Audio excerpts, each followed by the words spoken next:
Shalom, perkenalkan nama saya Arden Tosina, mahasiswa Yaken Kupang Prodi Pendidikan Agama Kristen semester 2. Pada kesempatan kali ini, saya akan menjelaskan tentang periodisasi sejarah gereja di Indonesia. Pada tahun 1959, untuk pertama kalinya terbit sebuah karangan sejarah gereja di Indonesia yang ditulis oleh Dr. T.H. Müller-Kruger dengan bahasa Indonesianya sendiri. Sebelumnya, sejarah gereja sudah ada, tetapi masih ditulis dalam bahasa Belanda. Seiring berjalannya waktu, ketika penelitian sudah maju, maka mereka mau menuliskan buku baru sebagai ganti buku dari Dr. T.H. Müller-Kruger. Tetapi, untuk menulis sebuah karangan tentang sejarah gereja, bukan hanya menulis tentang data secara objektif saja, melainkan membutuhkan usaha keras untuk menggambarkan sejarah gereja yang akan mempunyai corak tersendiri dan akan memakai patokan menilai sendiri. Tentu saja, sejarah gereja yang diartikan sedemikian rupa akan meliputi pemberitaan firman oleh Injil.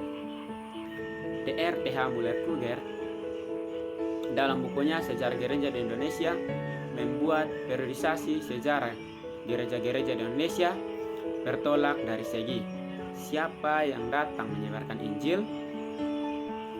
Maka dengan demikian dia membuat periodisasi sejarah gereja Indonesia sebagai berikut. Yang pertama, pada tahun 1520 sampai 1605 zaman misi Katolik Roma.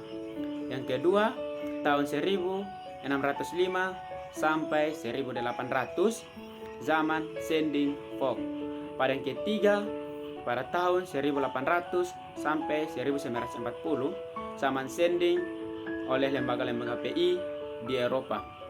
Menurut T.H. van den N dalam buku Ragi Cerita 1 menggunakan periodisasi yang berdasarkan beberapa segi sejarah gereja yang digabung, sehingga dengan demikian dibagi sejarah gereja Indonesia atas dua zaman besar, yaitu yang pertama tahun 1522 sampai 1800. Pada periodisasi ini, negara Portugis dan Folk memainkan peranan penting dalam perluasan dan pemerintahan gereja.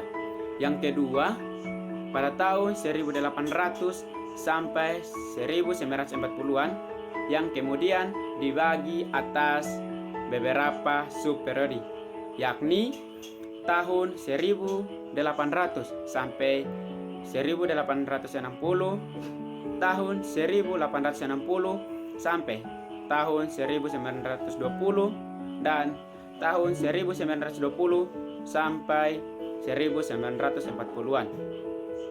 Pembagian ini didasarkan faktor perluasnya pola berpikir para sending atau misionaris, faktor peranan orang-orang Indonesia dalam kehidupan gerejani, dan faktor perkembangan di bidang politis. Faktor-faktor ini lah yang berlaku bagi sejarah gereja di Indonesia sebagai suatu kesatuan. Demikian dari saya tentang penjelasan periodisasi sejarah gereja di Indonesia. Kiranya Tuhan Yesus memberkati kita semua.